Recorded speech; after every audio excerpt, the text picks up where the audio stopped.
Joining me now is Thiruvananthapuram MP Shashi Tharoor, a former Minister of State for External Affairs, joining me from New York. Appreciate your joining us, Dr. Tharoor. Let me start with the same question that I asked Amitabh Kant a short while ago, which was, is India now on its way to becoming a Vishwaguru? Is G20 India's Vishwaguru moment, or is that hype and exaggeration? Look, no, it's just not a terminology that we use. This is something the government has been very fond of using.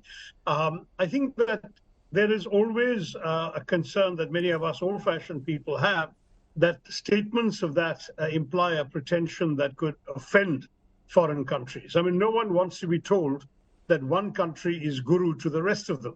And clearly, there is a certain amount of, shall we say, pretension involved in giving ourselves a label like that. I would have much preferred it if other countries had called us a Vishwaguru or a world leader or any other such term. But for us to dub ourselves in that way is frankly a little embarrassing. But let's look at the G20 Summit. Do you accept that it's been an unqualified success purely in diplomatic terms?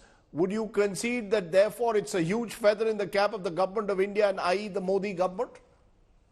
Look, I've definitely praised the extraordinary success in delivering an outcome document, agreed joint communique, which frankly had looked as if it was not going to be happening even when the world leaders were assembling in Delhi.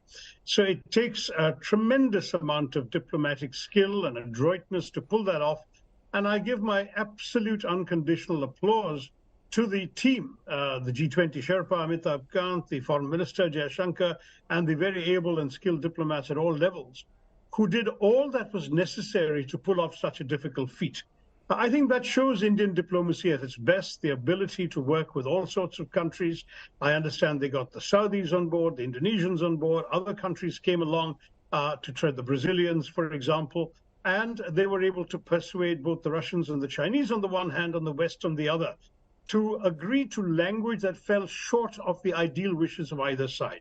That's skillful diplomacy, and that I think every Indian should be proud of, that we have accomplished something which, frankly, almost everybody was writing off as unthinkable.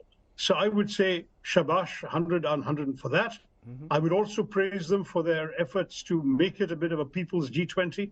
I don't think any previous chairmanship of the 18 other G20s that have been held involved so much of involving the public of a host country, giving it a lot of public salience. We had this University Connect, and we had the Hornbill Festival, and we had think tank gatherings and civil society C20s and all sorts of things which other G20 gatherings had not thought of and had not done so with so much of fanfare and so much of extensive outreach. And that, too, I think, is a feather in the cap of the Indian chairmanship. But there is a downside. But listening to you, before I come to the downside, just the 3 minutes that you just gave me praising the government will lead many to believe is Shashi Tharoor switching sides. Absolutely not, because the downside, unfortunately, is what matters in domestic circumstances. I think the government domestically has really failed to show the same spirit of accommodation and conciliation that worked in working with the other countries in adopting the communique. They ostentatiously ignored the opposition when it came to extending invitations to any opposition MP, whether the leader of the opposition, officially anointed with that title, a gentleman of cabinet rank, Mallikarjun Kharge, not invited. The MPs who belong to either the Standing Committee of Parliament on External Affairs and or the Consultative Committee chaired by the Minister himself on External Affairs, no opposition MP was invited to anything, not to attend the events and sit in the audience, not to be in any of the receptions, let alone to participate in the dinner. And I think this is a pity, because we are advertising ourselves simultaneously as the mother of democracy. And I have to say, Rajiv, that no other democratic country would slight the opposition on an occasion of such magnitude. On the one hand, you're going all out, having a big extravaganza, and on the other hand, you are publicly snubbing your own opposition while wanting to be applauded for your democratic credential. But Dr. Tharoor, the fact is, when the presidential dinner was held during the G20 summit, invites were sent to all the opposition chief ministers, several of them, Mamata Banerjee, Hemant Soren, Nitish Kumar, MK Stalin, all attended. In the Congress, only Sukhvinder Singh Sukhu came. And according to the government, they've taken these G20 programs to every state, including opposition ruled states. So there's been no discrimination, claims the government of the day. The opposition has been churlish. The fact is, Radeep, as you know, chief minister's principal responsibility is to run their own states. And foreign policy plays a very small role in their preoccupations. It is the opposition members of parliament who have a responsibility and a role in national and international issues. The opposition members of parliament on the Standing Committee on External Affairs and in the Consultative Committee chaired by the Minister himself on External Affairs are the ones who we really should be looking at when we talk in terms of who should have been invited from the opposition. The leader of the opposition is symbolically the principal figure of the other side of the political divide in a democracy. And I think it's rather disappointing, to be putting it very bluntly, that Mr. Kharge was not invited, but many of us in the opposition who could perhaps have benefited from getting an insight into these discussions and rubbing shoulders with some of these characters weren't invited. That's fine. That's the government's prerogative. But it doesn't reflect well on a government that speaks of being a mother of democracy, that political parties representing some 63% of the electorate in terms of the last election were completely not represented. Chief ministers will come. Those who have no urgent preoccupations will be able to come. Those who have impending elections a couple of months away did not come, and that's not entirely surprising because that's really where they have to focus. So I think we can understand the objection. As for having it everywhere in the country, that was obviously part of the government's outreach that I've already praised. The extension of the G20 into a sort of nationwide extravaganza also did the government a lot of good in terms of bringing the visage of the Prime Minister and of the government's significant role here to the attention of publics everywhere, So you're saying if you had been invited, you would have gone. Am I correct? If Shashi Tharoor had been invited to attend the G20 Summit dinner, you would have gone. There was no question of boycotting it. Am I correct? No. There was no boycott. I can assure you that as a Congress MP, I received absolutely no instructions to boycott anything on this. And that's why, indeed, Mr. Sukhu, as a Congress CM, went. He doesn't have any immediate urgent election looming up. He can afford to take a day off and go to Delhi. Many others don't have that luxury. That's the difference. I mean, Mr. Gehlot and Mr. Baghel are facing elections literally a couple of months down the road. And I think I'd be very surprised if they felt they could spare the time for a social occasion with foreign visitors. That's the real difference. Is part of the problem, though, the fact that the Prime Minister and the government has harnessed G20 very successfully to the image of Mr. Modi, made him larger than life, and that in an election year is what perhaps pushes the opposition on the defensive. The fact is the Prime Minister today is taking credit for a successful summit, and therefore the opposition finds itself in a very difficult position. Is that part of the problem here when you say that domestically the Prime Minister hasn't done enough to bring us on board? Is it because you fear that he towers over the entire summit and indeed therefore G20 equals Mr. Modi? This is Modi diplomacy as it's being called. Like Modiomics, we've got Modi plossy, if you want to use the word. Modi diplomacy. Look, let me say very, very bluntly to you, Rajiv, that this is not really about any individual leaders. It is actually about India. It is India that is being honored, India and foreign ministry, which consists of people who are not supposed to be political, who have done the hard work. It is, in fact, in many ways to the credit of India that its acceptance around the world is what it is. And this is the product of 70 years, of 75 years of hard work by successive Indian governments of all parties, including the current ruling party. But let's say that it's not an achievement of the ruling party alone, it's an achievement of the government of India. And there is that distinction that ought to be maintained in people's minds. But I have no doubt that the BJP will instrumentalize this in their PR. They've demonstrated this in the past. Even in the last election, a military action was sort of translated into somehow an action of the ruling party. You and I are cricket fans. You can be sure that it's no accident, as they used to say in the old days. It is no accident, comrades, that all the key matches of the Cricket World Cup are taking place in the Narendra Modi Stadium. And we'll hear that name time and time again throughout the World Cup.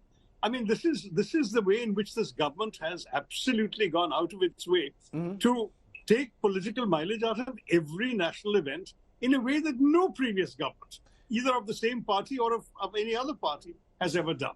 But whether you admire that or not is up to you. Obviously, we in the opposition tend to look askance at this sort of behavior, but it's exactly what the government has done before and probably will continue to do as long as they have a chance to do it. So do you see the government getting huge political advantage in a general election as a result of G20, Chandrayaan before that, now you're bringing in the World Cup, all of this building the image that India has arrived on the world stage led by Prime Minister Modi? Do you see that becoming a big issue in the elections? That's certainly going to be the line that many BJP will take. They've tried this in the past as well.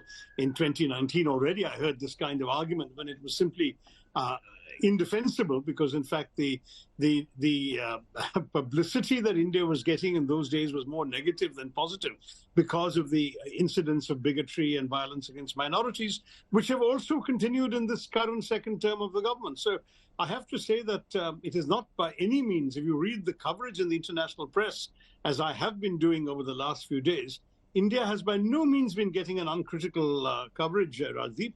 We've been getting a fair amount of flack for some of the things that's going on domestically in our country. But they will certainly go around telling the public that, look, we are universally admired, we are terribly popular, we've arrived. And they will overlook the fact that India arrived on the world stage a long time ago, going back to the 1950s, when Prime Minister Nehru was the person to turn to resolve everything from the Suez crisis to the initial conflicts in Indochina in the 1950s. I mean, India was always a force to reckon with in global diplomacy, and I'm proud that it still is. But I'm not going to suggest that this is to the credit of one political party. It is actually to the credit of India, the country we all belong to, and we are all very proud of. So you're saying democratic backsliding, as it is called in India, is still a concern, you believe, in global capitals. But despite that, it appears world leaders seem to be setting that aside and reaching out to India. Which brings me to my original question. Is this India's moment? Or do you believe that these concerns are still valid concerns in global capital, including in America, where you are at the moment? I assure you these are concerns. I hear it all the time from interlocutors in other democracies. But let me stress, Rajdeep, that the point about India's moment and so on, we have had many moments, we will have many moments in the future, and we must seize them.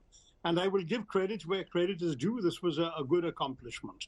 But let us never forget that every single example you gave, whether it's Chandrayaan, a space program that was started by a Congress Prime Minister in the late 50s, early 60s, in the teeth of a lot of criticism and skepticism, whether you're talking about our superpower status on the cricket field, whether you're talking about our extraordinary international acceptability around the world, a lot of this has been built up by governments of every stripe and hue.